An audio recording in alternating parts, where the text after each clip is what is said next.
moi, l'hypersensibilité et les autres. Tout un programme. Déjà, je vais vous expliquer ce qu'est l'hypersensibilité. Tout d'abord, bonjour, c'est Isabelle Antrot. L'hypersensibilité, ce sont des caractéristiques neurologiques spécifiques. En fait, c'est un cerveau qui n'est pas câblé de la même manière que la norme, que la moyenne.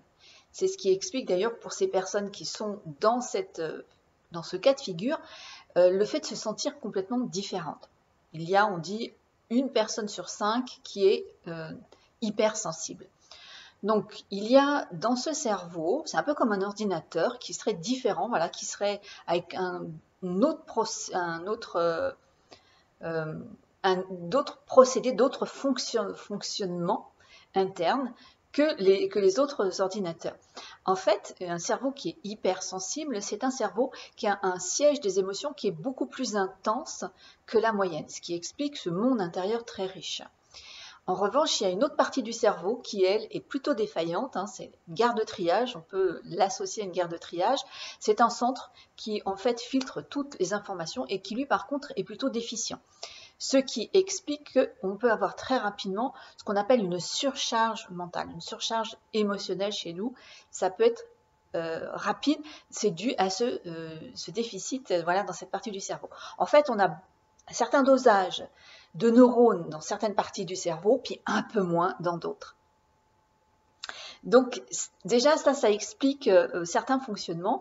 Ensuite on a tout ce qu'on a, tous les sens.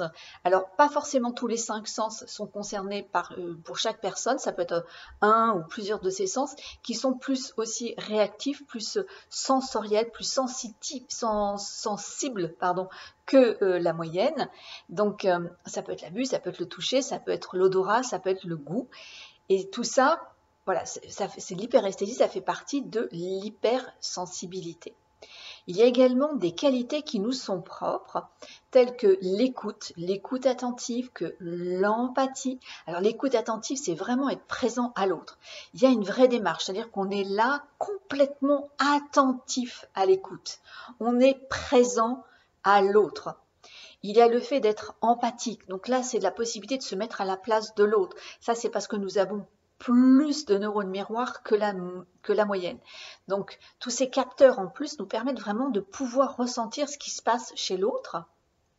Alors, si en plus on a une écoute attentive, eh bien, naturellement, on va avoir des échanges très riches avec l'autre. Il y a aussi chez nous en général une profonde recherche du sens. On a besoin que les choses soient cohérentes, qu'elles aient du sens. On aime avoir toujours un apprentissage. On a voilà, des qualités comme ça qui nous sont propres. On est aussi plutôt consciencieux. On aime que les choses soient bien faites. Mais ça, c'est assez caractéristique chez nous. Ça peut même aller au perfectionnisme. Mais là, c'est plutôt dans la phase ombre parce que ça peut être un perfectionnisme paralysant. Donc tout ça, voilà, nous caractérise. Ça, c'est l'hypersensibilité. C'est peut-être ce que vous avez comme caractéristique sans savoir qu'en fait, c'était une caractéristique qui était nommée hypersensible. Alors moi, la première, je n'aime pas le terme. Les Canadiens parlent hyperconnecté. On va utiliser hypersensible parce qu'en France, c'est la terminologie qui est employée. Mais l'idée, c'est pas de s'arrêter là-dessus, c'est pas d'en faire une étiquette, une catégorie. Je suis gauchère, je suis française, mais tous les jours, je me dis pas que je suis gauchère ou je suis française. Voilà, c'est un acquis, je le sais, et j'ai pas à revenir là-dessus. Donc, je vais vous mettre le test en dessous pour que vous puissiez voir si vous êtes hypersensible ou pas. Vous serez très vite fixé, mais une fois que vous le savez, c'est quelque chose à mettre de côté. Donc voilà, ça c'est votre hypersensibilité. Maintenant, il y a vous et les autres. Et peut-être que là, il y a un petit problème, il y a peut-être des difficultés dans les relations. Et ça, c'est assez commun chez les personnes hypersensibles. Tout simplement parce qu'elles sentent très jeunes un sentiment de décalage. Il y a une différence qui est donc prononcée de par les caractéristiques neurologiques que je viens de vous citer, étant donné que notre cerveau ne pense pas, ne voit pas, ne réagit pas de la même manière que la norme, que la moyenne, eh bien forcément ça nous met en décalage. Ce qui est important de comprendre, c'est que la différence, elle est commune à tous, qu'on soit hypersensible ou pas.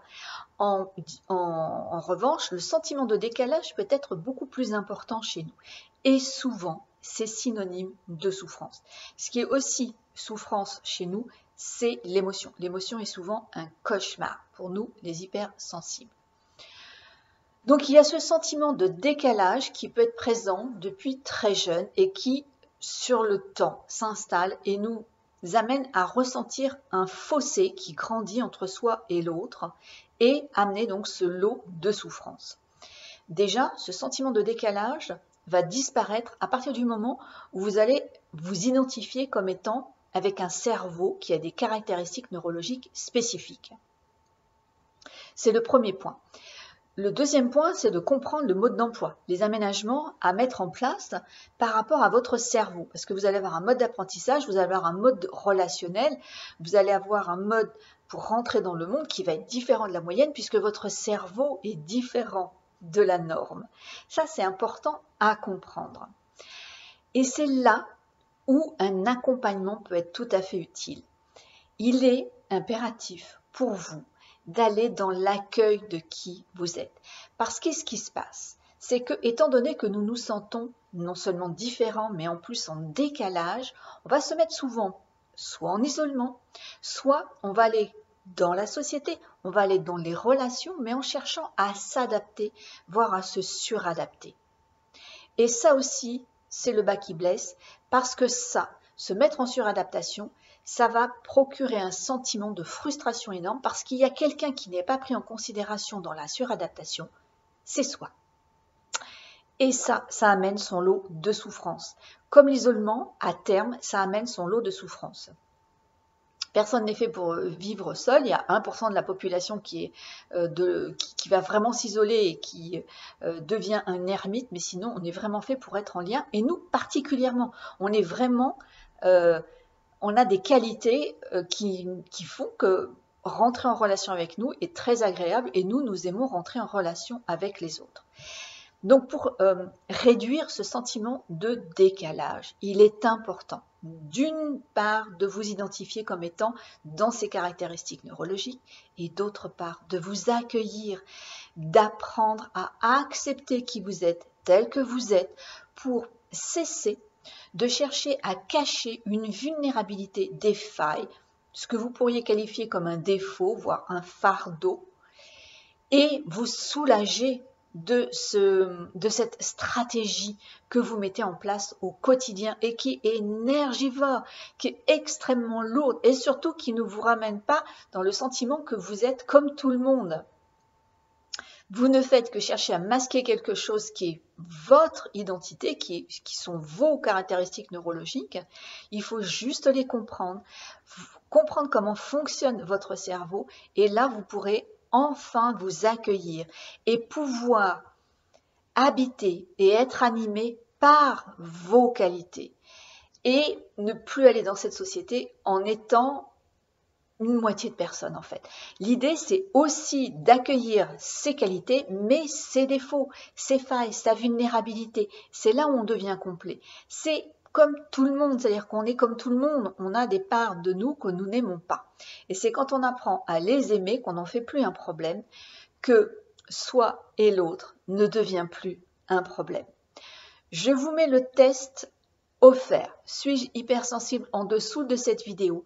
Je vous mets le lien pour découvrir mon accompagnement sur 6 semaines pour que vous puissiez enfin connaître toutes vos caractéristiques neurologiques, comment fonctionne votre cerveau, quels sont les aménagements environnementaux et relationnels à mettre en place pour enfin vivre ce sentiment d'apaisement, de joie de vivre au quotidien sans plus faire un problème de votre hypersensibilité.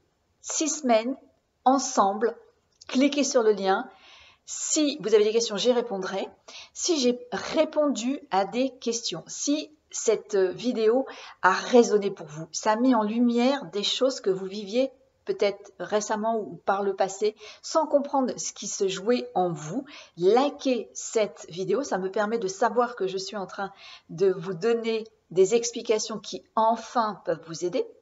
Si vous connaissez des personnes que vous reconnaissez à travers les caractéristiques que je viens de donner, eh bien partagez cette vidéo pour que ces personnes ne restent plus dans cette souffrance, encore moins dans cet isolement, parce que les personnes hypersensibles ont tellement, mais tellement à offrir à cette société. Au même titre que tout le monde. Mais elles ne le savent pas parce qu'elles se mettent, comme moi j'ai pu le faire par le passé, tellement en retrait et tellement en isolement que c'est dommage parce que ça fait de ce monde un orphelin de qui nous sommes. Donc likez, partagez, allez voir les liens, téléchargez le test, allez voir l'accompagnement que je vous propose et je vous dis à très vite pour une prochaine vidéo.